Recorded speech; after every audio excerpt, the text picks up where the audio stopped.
Helmet পরলে একটু ময়লা তো হবেই, কারণ হচ্ছে হেলমেটটা পরে অলরেডি 900 কিলোমিটার রাইড করে আসছি, এবং এই 900 কিলোমিটার রাইডের মধ্যে রোদ ছিল, বৃষ্টি ছিল, কাদা ছিল, ধুলাবালি ছিল, ইচ অ্যান্ড এভরিথিং, এবং হাঁচি কাশির ব্যাপার ছিল, যেহেতু পার্সোনাল জিনিস, তো এই জিনিসটা ক্লিন রাখা খুব বেশি জরুরি।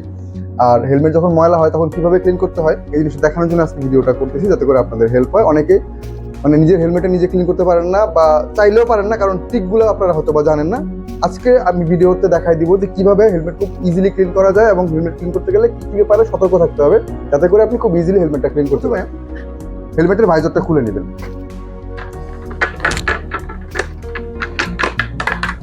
ভাইজার খোলা শেষ।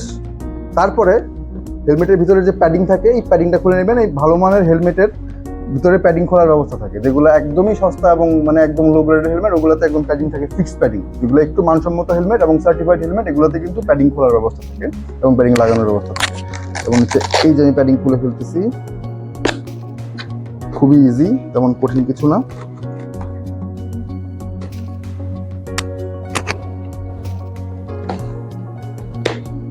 এই যে দেখেন চিক প্যাডটা বের হয়ে আসছে। তারপরে হচ্ছে এই পাশ,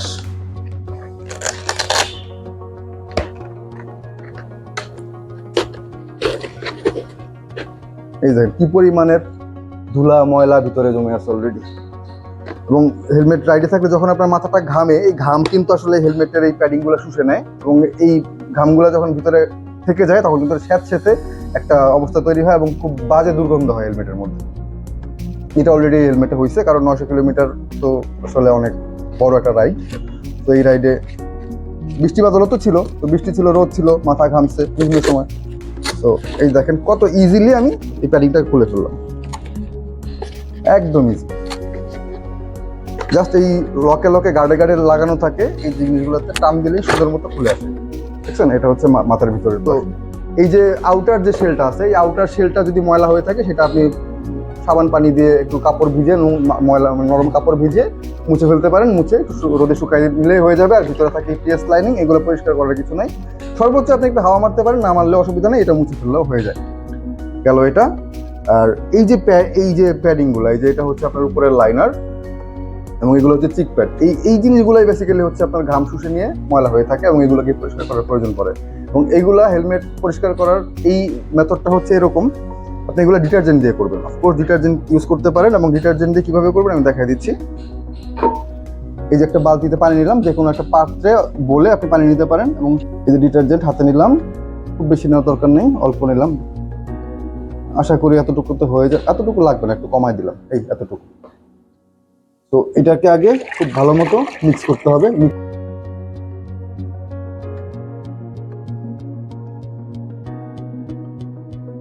দেখেন এবার হচ্ছে এই যে চিক প্যাড, এই যে এগুলা খুব সুন্দর মতো এগুলাতে ডুবাই ফেলবেন। এই যে আরেকটা, এই হ্যাঁ, এবং এই জিনিসগুলোকে খুব আলতো হাতে আপনি চাইলে বেশ কিছুক্ষণ ডুবাইও রাখতে পারেন। আলতো হাতে মানে সোজা কথা, এই ফোমগুলোকে চাপাচাপি করা যাবে না। হ্যাঁ, কখনোই চাপাচাপি করবেন না, খুব আলতো হাতে, কারণ ভিতরে ফোম থাকে, তো এগুলো চাপাচাপি করলে ফোমগুলো বসে যায়। তো এই জায়গায় চাপ দেওয়া মোটামুটি হারাম।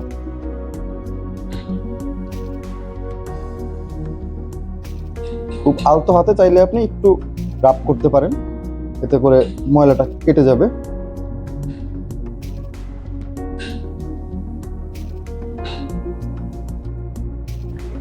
রেখে দিলাম। এইবার হচ্ছে আপনি চাইলে এটাকে এভাবে 15 থেকে 20 মিনিট রেখে দিতে পারেন, যাতে করে ময়লাটা ছেড়ে দেয়।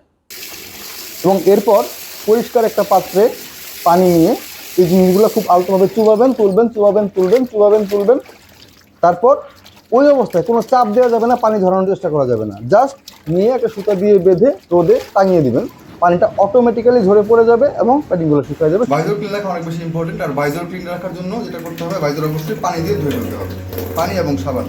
সাবানের পরিবর্তে আপনি চাইলে শ্যাম্পু ইউজ করতে পারেন, চাইলে হ্যান্ড ওয়াশ ইউজ করতে পারেন, অথবা চাইলে হাতের কাছে সাবান থাকলে সাবান দিয়েও কাজ চলে যাবে।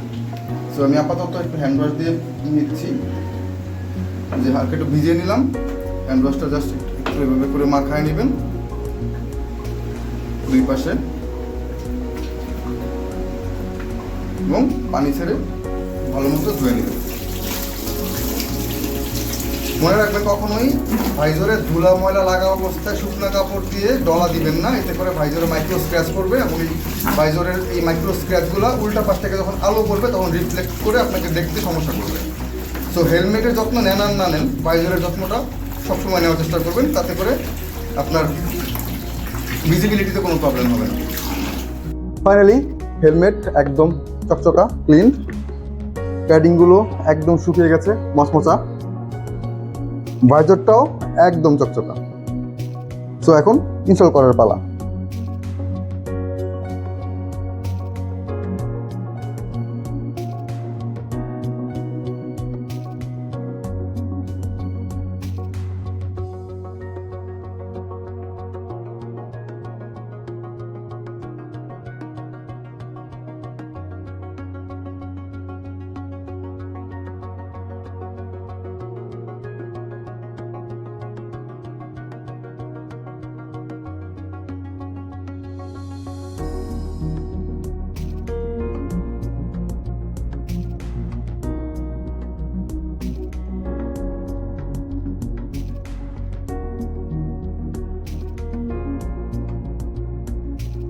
এবার হচ্ছে ভাইজর লাগানোটাও খুব বেশি কঠিন কিছু না, জাস্ট এই লকগুলা কিভাবে থাকে এই লকগুলাকে একটু দেখে টেখে ওইভাবে করে লাগাইতে হবে। এই যেখানে লক মেকানিজমটা আছে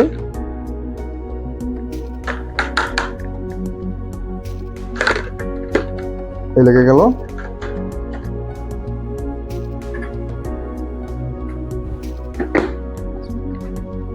একদম রেডি সবকিছু, ওফ জোস, একদম ফ্রেশ, একদম ক্লিন।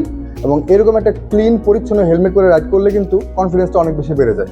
সো হেলমেট কীভাবে ক্লিন করতে হয় আশা করি আপনারা এই ভিডিও দেখে ক্লিয়ার। তো যদি ভিডিওটা হেল্পফুল মনে হয় ফেসবুকে দেখে থাকলে ফলো করবেন, আর যদি ইউটিউবে দেখে থাকেন অফকোর্স চ্যানেলটাকে সাবস্ক্রাইব করবেন আমাকে সাপোর্ট করার জন্য। Thank you.